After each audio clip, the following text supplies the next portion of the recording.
بسم الله الرحمن الرحيم. بسم الله الرحمن الرحيم. الحمد لله رب العالمين والعاقبة للمتقين والصلاة والسلام على أشرف الأنبياء والمرسلين نبينا محمد وعلى آله وصحبه أجمعين. أما بعد، عن أم عطية رضي الله تعالى عنها قالت: أمرنا أن نخرج العواتق والحيض إلى المصلى فيشهدن الخير ودعوة المسلمين وتعتزل الحيض المصلى أو كما قالت. اللہ تبارک و تعالی نے اپنے بندوں کو اپنی تابع داری اور فرما برداری کے نتیجے میں کچھ خوشی کے دن عطا فرمائے ہیں. وہی دن عید کہلاتے ہیں. رسول اللہ صلی اللہ علیہ وسلم جب مدینہ طیبہ تشریف لے گئے تو آپ نے دیکھا کہ یہاں کے لوگ ایک جگہ جمع ہو کر کے خوشی مناتے ہیں، کھیلتے کودتے ہیں، کھاتے پیتے ہیں. تو آپ نے پوچھا یہ کیا دن ہے؟ تو کہا یہ دنوں سے ہمارے ہاں زمانے جاہلیت ہی سے چلے آ رہے ہیں، اس میں سال میں ہم مناتے ہیں اور اس میں خوشی کا اظہار کرتے ہیں. تو اللہ کے رسول صلی اللہ علیہ وسلم نے فرمایا کہ اللہ تعالیٰ نے ان کو اس سے بہتر 2 دنوں سے بدل دیا ہے. قد ابدلہم اللہ تبارک و تعالی خیرا منہما. اللہ تبارک و تعالیٰ نے ان سے بہتر دن سے ان کو بدل دیا، اور وہ عید الفطر ہے اور عید الاضحیٰ ہے. چنانچہ اللہ تعالیٰ کے حکم کی فرما برداری کرتے ہوئے ہم نے رمضان المبارک کے صوم رکھے، جہاں تک ممکن ہوا اس کے تقاضوں کو نبھایا، قیام اللیل کا اہتمام کیا، صدقات و خیرات کی کوشش کی، ذکر و اذکار میں مصروف رہے، اور اس طرح سے اللہ تبارک و تعالیٰ کے حکم پر عمل کرتے رہے. تو اللہ تبارک و تعالیٰ نے اس تعداد کی تکمیل پر، صوم کی تکمیل پر ایک خوشی کا دن ہمیں میسر کیا، اور وہ عید کہلاتا ہے. اور اسی لیے خوشی کا دن ہے، اس دن روزہ رکھنا حرام ہے. عید الفطر کے دن روزہ رکھنا حرام ہے. اور عید عربی زبان کا کلمہ ہے جس کے معنی ہے بار بار لوٹنا، یعنی عید اور خوشی کا دن بار بار لوٹ کر آتا ہے. چنانچہ ہر سال ہم دیکھتے ہیں عید آتا ہے، تو یہ خوشی کا دن ہے، اور اللہ تعالیٰ نے اپنی فرما برداری کے نتیجے میں ہمیں یہ خوشی کا دن دیا. اللہ نے فرمایا وَلِتُكَبِّرُوا اللَّهَ عَلَى مَا هَدَاكُمْ، تاکہ تم اللہ کی بڑائی بیان کرو اس بات پر جو اللہ تعالیٰ نے تمہیں رہنمائی کی. یہ اس کی توفیق ہی سے ہم نے صوم رکھ لیے، یہ اس کی مہربانی تھی. ورنہ کتنے ناہنجار، نالائق، بدبخت مسلمان ہیں کہ رمضان مبارک کا مہینہ پا کر کے اچھی خاصی صحت ہوتے ہوئے تندرست ہیں، اس کے باوجود صوم نہیں رکھتے. ہاں کہتے ہیں صاحب ہمیں بیماری ہو گئی ہے، ہمارے پیٹ میں السر ہو گیا ہے، اگر ہم نے رکھ لیا تو بیماری بڑھ جائے گی. ایسا کچھ نہیں ہوتا، یہ ان کی نالائقی ہے. ہاں اگر کسی کو ہے، حقیقتاً ہے، تو اللہ نے اس کو معذور رکھا ہے. خاص طور سے یہ گرمی کے جو دن ہیں، اس میں بہت سارے مسلمان، بعض علاقوں میں تو 60 70% مسلمان روزہ نہیں ہیں. یہ اللہ کا فضل ہے کہ ہم اور آپ اللہ کے حکم، اس کی مرضی اور اس کی توفیق سے رمضان مبارک کے روزے رکھ رہے ہیں. تو اللہ تبارک و تعالی نے ان روزوں کی فرما برداری کی وجہ سے ہمیں یہ خوشی کا دن عطا فرمایا. چنانچہ عید کی صلاۃ بہت سارے علماء نے کہا ہے کہ واجب ہے، کچھ لوگ کہتے ہیں سنت مؤکدہ ہے، ورنہ بہتوں نے واجب کہا ہے، اور واجب کی انہوں نے دلیل دی ہے انہوں نے یہ کہا کہ جب عورتوں کے لیے یہ کہا گیا کہ نہیں ان کو بھی عیدگاہ جانا ہے، یہاں تک کہ ام عطیہ رضی اللہ تعالیٰ عنہا نے کہا حل علی احدانا باس ان لم یکن لہا جلباب، کیا ہم میں سے کوئی کسی خاتون کے لیے کوئی حرج کی بات ہے؟ اگر اس کے پاس جلباب نہ ہو تو وہ نہ جائے، کوئی حرج کی بات تو نہیں۔ تو اللہ کے رسول صلی اللہ علیہ وسلم نے کیا فرمایا؟ لِتُلْبِسْهَا صَاحِبَتُهَا فِي جِلْبَابِهَا، چاہیے کہ اس کی سہیلی اس کو اپنے جلباب اپنی چادر میں اوڑھا لے، مگر جائے ضرور، وہ جائے ضرور۔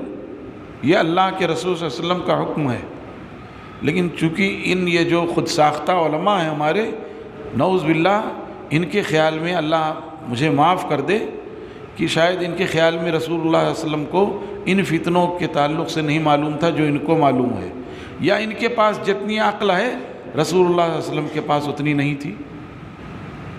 ہاں، اللہ مجھے معاف کر دے، مجھے یہ جملہ نقل کرنا پڑ رہا ہے، میرا اپنا جملہ نہیں ہے، یہ ان کی بات ہے کہ صاحب وہ فتنہ ہے، ایسا ہے ویسا ہے، بازاروں میں گھومتی ہیں، کوئی فتنہ نہیں ہے، عیدگاہ جائیں گی فتنہ ہے۔ اللہ کے رسول نے یہی فرمایا لِتُلْبِسْهَا صَاحِبَتُهَا فِي جِلْبَابِهَا، چاہیے کہ اس کی سہیلی اس کو اپنے چادر میں چھپا لے۔ اسی سے استدلال کیا ہے کہ اگر وجوب نہ ہوتا تو اللہ کے رسول صلی اللہ علیہ وسلم اتنی تاکید کیوں کرتے؟ بہرحال بہت سارے علماء یہ کہتے ہیں کہ واجب ہے، کچھ کہتے ہیں سنت موقدہ ہے، سنت موقدہ ہے تب بھی تاکید ہے، جانا ہی ہے۔ تو عید العید کی صلاۃ امت کے لیے لازم ہے کہ وہ ادا کرے۔ عید الفطر ہے اور عید الاضحیٰ ہے۔ عید الفطر رمضان المبارک کے خاتمے کے بعد جب شوال کا چاند طلوع ہو جائے اور اگلی صبح کو ہے، اور کب؟ جب سورج ایک نیزہ بلند ہو جائے، یعنی سورج طلوع ہونے کے بعد جو اوقات مکروہ ہے، سورج طلوع ہوتا ہے شیطان کے دو سینگوں کے درمیان، پھر اس کی شعاع تھوڑی مدھم پڑ جاتی ہے اور پھر بلند ہوتی ہے اس کے بعد سے، یعنی آپ یہ سمجھیں کہ تقریباً آدھا پون گھنٹے کے بعد، سورج طلوع ہونے کے آدھا سے پون گھنٹے کے بعد، پون گھنٹے کے بعد سے عید کا وقت شروع ہو جاتا ہے اور زوال تک اس کا وقت ہے، لیکن جتنی جلدی پڑھ لیا جائے اتنا ہی اچھا ہے۔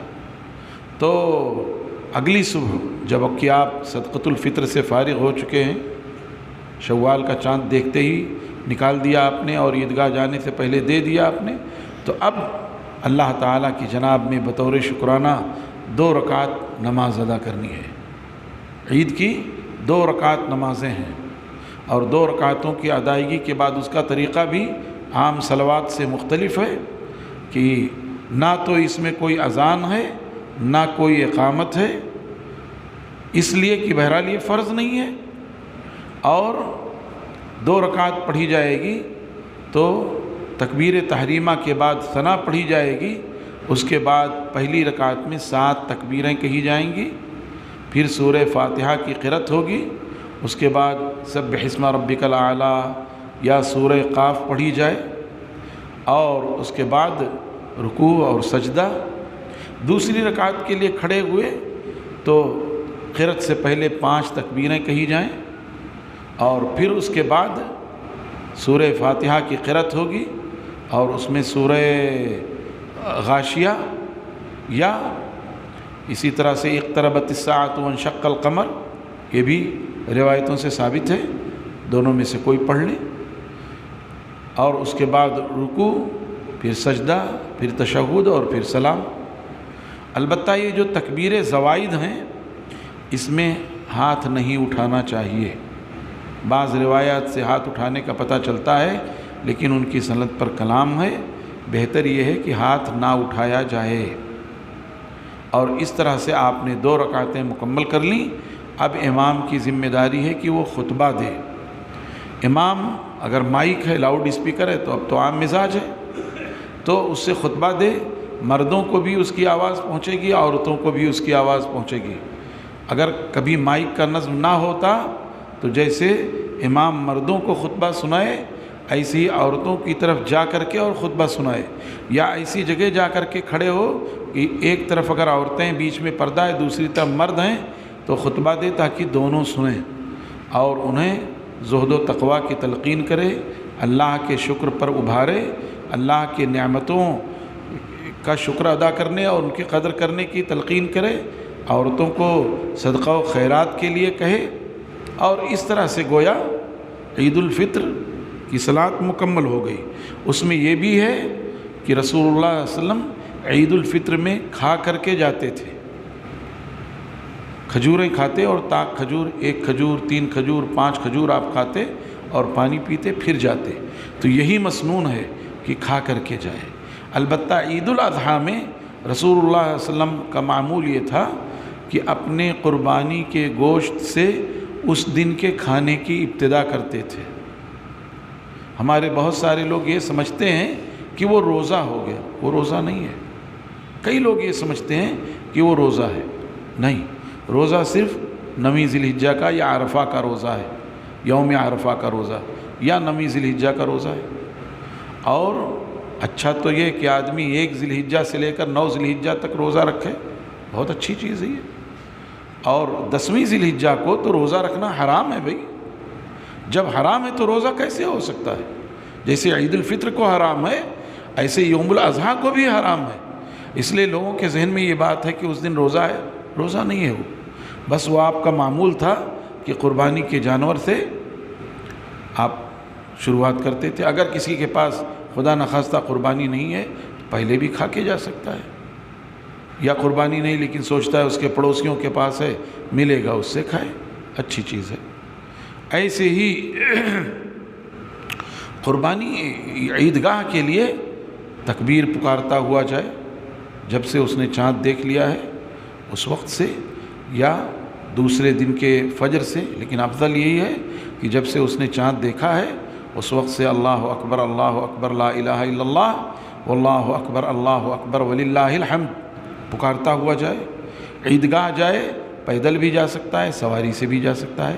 بعض لوگ کہتے ہیں کہ جیسے جمعہ میں پیدل آنا زیادہ ثواب کی بات ہے، ایسی عید میں بھی پیدل، لیکن اس کی کوئی صراحت نہیں ملتی ہے، جیسے اس کے لیے سہولت ہو۔ ہاں یہ ضرور ہے کہ راستہ بدل کر کے آئے، جس راستے سے جائے عید پڑھنے فارغ ہو جائے تو دوسرے راستے سے آئے، ممکن ہو۔ اگر نہیں ہے، کوئی راستہ نہیں ہے، تو کم از کم اتنا تو کر لے کہ اگر دائیں سے گیا تھا تو بائیں سے چلا جائے، اتنا کر لے۔ بہرحال یہ عید کے تعلق سے کچھ تھوڑی سی باتیں تھیں جو آپ کے گوشے گزار کی۔